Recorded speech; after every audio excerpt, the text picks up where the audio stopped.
Hello et bienvenue dans une nouvelle vidéo. Aujourd'hui, on refait une partie de Devinez la palette.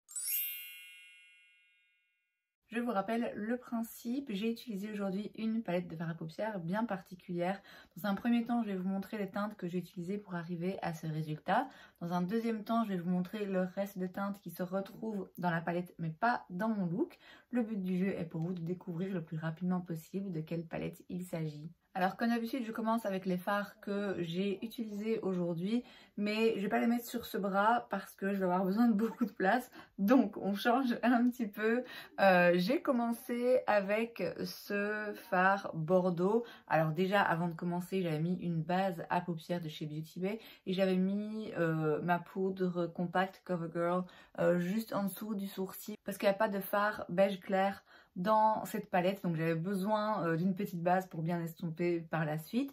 Et donc dans la palette, j'ai commencé avec ce fard Bordeaux et j'ai commencé par dessiner la forme vraiment que j'allais vouloir donner à mon look. Donc je l'ai mis principalement vers le coin externe et je suis quand même pas mal sortie. Je l'ai étiré un petit peu vers le haut. Je l'ai fait revenir aussi dans le pli paupière et j'en ai mis aussi un petit peu ici vers le coin interne parce que je voulais faire un espèce de effet halo avec la teinte bleue que je vais vous montrer juste après. J'ai ensuite utilisé ce fard jaune pour le dégrader. J'ai fait pas mal d'allers-retours en fait entre ces deux fards. Donc après avoir mis le fard Bordeaux, je l'ai dégradé avec un pinceau, il n'y avait rien dessus. Puis j'ai dégradé avec le jaune, puis je suis repassée un petit peu avec le Bordeaux. Enfin vous voyez, j'ai fait pas mal d'allers-retours dans l'estompage entre ces deux fards pour arriver à quelque chose qui soit correct en termes en termes d'estompage et d'effets un petit peu dégradés. Et j'en ai mis aussi un petit peu tout le long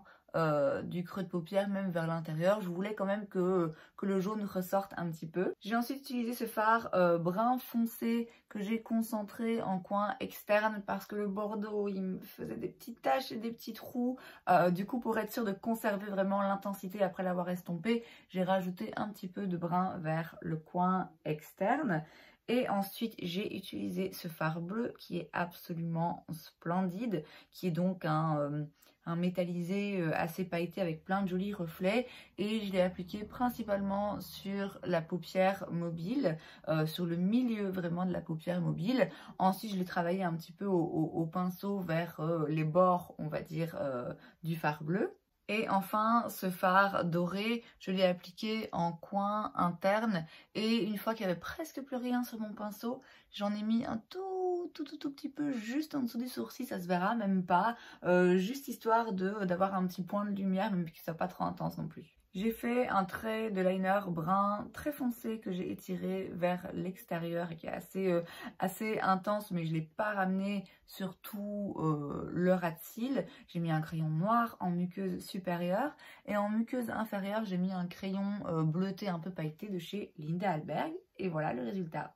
Et voilà le reste des fards que j'ai utilisés. Vous comprenez pourquoi voilà, j'avais eu envie d'utiliser mon bras le plus disponible pour cette partie. Bon, ils sont un peu de travers, mais il y a 15 autres fards donc dans cette palette, ce qui nous amène à un total de 20 fards. Voilà donc l'harmonie au complet et on a donc au total 20 fards.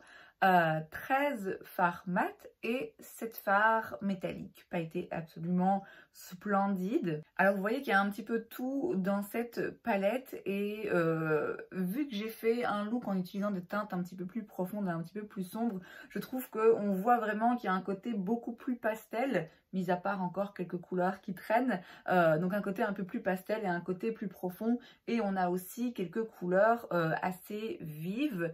Si vous avez regardé mes récents hauls, enfin c'était déjà peut-être il y a un petit moment, mais en tout cas c'est une palette que j'ai pas depuis hyper longtemps. Je pense que je l'ai encore utilisée qu'une fois, c'est la deuxième fois là que je l'utilise. Alors au cas où quand même pour vous donner quelques indices, il s'agit d'une palette d'une marque assez connue et connue pour ses fards assez intenses, notamment les lumineux qui sont toujours très spéciaux et qui restent quand même assez bon marché. J'ai déjà pas mal de palettes de cette marque. Alors, est-ce que vous avez trouvé de quelle palette il s'agit? La palette que j'ai utilisée aujourd'hui pour créer ce look, c'est la Retro Love de chez Beauty Bay. Et voilà donc à quoi elle ressemble à l'intérieur. On est donc clairement sur quelque chose de très coloré. Ce que j'apprécie dans cette harmonie de couleurs, c'est que bien que ce soit coloré, c'est pas juste une palette arc-en-ciel, c'est pas non plus une palette juste pastel. Il y a vraiment un petit peu de tout en fait, comme je l'ai dit hein, en montrant les swatchs. Il y a des teintes pastel qui sont très jolies et très douces. Il y a des teintes plus profondes, des tons un petit peu plus chauds et riches. Et il y a aussi des teintes hyper vives qui permettent de faire des looks vraiment très flash. Globalement, en termes de distribution, donc dans l'intensité des fards, voilà, je trouve qu'il y a quand même un petit peu tout. On a du plus foncé, on a des teintes de transition. Alors certes, on n'a pas de noir et on n'a pas de beige clair. Mais bon, c'est pas non plus nécessaire d'en avoir un dans chaque palette. Le beige clair, moi je vous avoue que ça me dérange moins parce que bien souvent ce que je vais faire du coup c'est mettre juste la poudre que je mets en dessous de mes yeux ou sur mon teint en guise de fard beige clair, donc juste en dessous du sourcil, ça me dérange moins. Un fard noir, mais pareil, j'ai pas besoin d'un fard noir dans toutes les palettes, j'ai besoin d'un fard qui soit foncé avec lequel je puisse vraiment intensifier mon look. Or là, des fards foncés, j'en ai. Quand j'avais vu cette palette la première fois, je me suis dit, bon oui, voilà, c'est une palette colorée, j'ai pas forcément besoin de palette colorée, enfin, vous allez me dire que j'ai besoin de rien de base, mais bon, a priori, voilà, je trouvais certaines couleurs jolies, mais sans plus. C'est vrai qu'une fois qu'on la regarde de plus près, je trouve qu'elle est quand même vraiment intéressante, justement, de par ce mélange un petit peu de tons pastel et de tons beaucoup plus profonds et riches. Et bah, comme à chaque fois avec les fards Beauty Bay, il y a quand même des lumineux ici qui sont vraiment très beaux, notamment la teinte Moon River, qui est donc le bleu que j'ai utilisé aujourd'hui. Dès que j'ai ouvert la palette et j'ai vu le bleu, je me suis dit, oh là là, une merveille. Et pourtant, vous savez, j'aime pas utiliser des fards bleus. Je trouve que ça me va pas, hein, mais je le trouve tellement beau que j'ai quand même envie de l'utiliser. Donc une harmonie de couleurs qui pour moi est réussie, qui est en tout cas différente et intéressante. C'est pas forcément une palette qui se suffit à elle-même. Je me dis qu'il y aura sûrement des looks parfois que j'aurais envie de faire, enfin des teintes particulières que j'aurais envie d'utiliser dans la palette et pour lesquelles j'aurais besoin d'aller chercher un petit peu ailleurs. Mais c'est quand même vraiment réussi, je trouve. En termes de formulation, on est sur des fards Beauty Bay, ce qui veut dire que c'est quand même des couleurs intenses qui sont bien pigmentées et des lumineux qui sont splendides mais crémeux.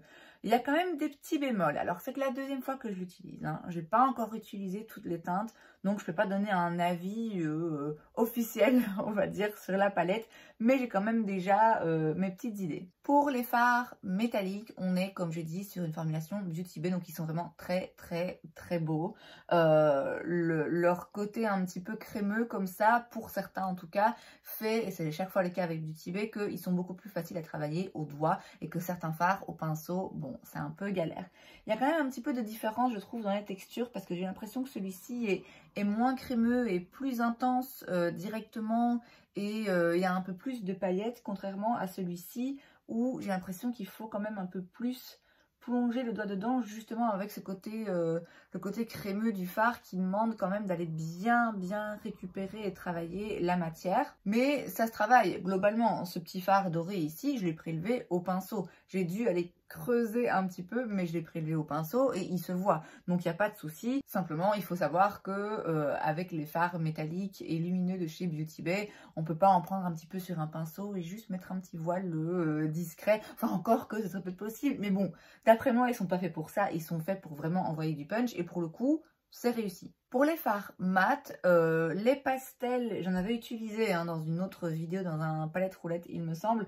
Les fards pastels, franchement, ils sont bien pour des fards pastels et clairs, ils se voient quand même. Ils sont quand même assez pigmentés, c'est pas non plus des fards qui sont quasiment inexistants. Ils s'estompent bien, il n'y a pas trop de soucis par rapport à ça. J'ai eu un peu de difficulté avec ce fard Bordeaux que j'ai utilisé. Il m'a fait des taches, des trous, j'avais l'impression qu'il disparaissait un petit peu rapidement, même si je ne l'estompais pas. Donc je l'ai d'abord posé à plat hein, pour dessiner la forme que je voulais donner à mon look. Ensuite je l'ai estompé et je me suis rendu compte, tiens, ça m'a fait un petit peu de tache, il y a des endroits où ça a un petit peu disparu.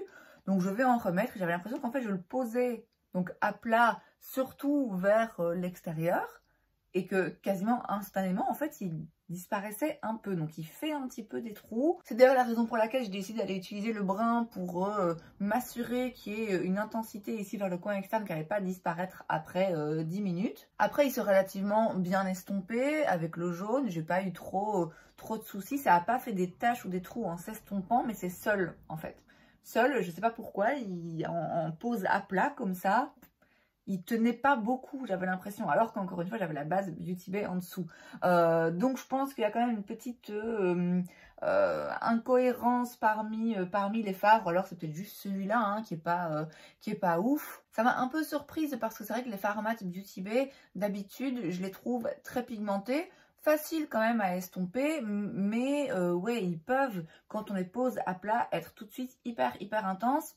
Or là, oui, il y avait une intensité tout de suite, mais très vite elle disparaissait. Donc je comprends pas trop ce qui s'est passé là. Je l'ai dit pour les autres fards mat, je les ai pas tous utilisés, mais les autres que j'ai utilisés, en soi j'ai pas du tout eu ce genre de problème. Donc je dirais que la palette est bien faite, aussi bien en termes d'harmonie de couleur que de qualité des fards. Il y a peut-être juste un ou deux fards là-dedans qui, de par leur couleur, ont peut-être une formulation un petit peu différente. Et où, voilà, je trouve que c'est pas vraiment la qualité à laquelle j'ai l'habitude de la part de Beauty Bay. Mais voilà, ça arrive d'avoir une palette qui est très bien faite, d'avoir juste un ou deux fards où ça pêche un peu. Et là, bah, pas de bol, j'ai utilisé justement un fard qui fonctionnait pas. Si je l'avais jamais utilisé, peut-être que j'aurais trouvé cette palette absolument fantastique. Elle est très bien. Voilà, je lui trouve quand même l'un ou l'autre petit défaut ci et là. Globalement, est-ce que je vous recommande cette palette malgré tout? Écoutez, oui. Après, comme toujours, hein, tout dépend de vos attentes et de ce que vous cherchez comme type de make-up. Si vous voulez des fards nude faciles à estomper pour être hyper discret, non. C'est pas pour vous, mais en soi, c'est pas une mauvaise palette. Les palettes Beauty Bay, il y a très régulièrement des offres dessus. Il y a toujours des pourcentages qu'il y a moyen d'avoir. Donc, on peut l'avoir à un prix vraiment correct pour 20 fards. Si vous aimez les couleurs, vous n'allez pas être déçus. Et c'est donc tout pour cette vidéo, j'espère que ça vous a plu. Si c'est le cas, n'hésitez pas à laisser un like. Vous pouvez aussi vous abonner à ma chaîne parce que c'est gratuit, donc pourquoi pas. Et moi, je vous vois la prochaine fois. Bye.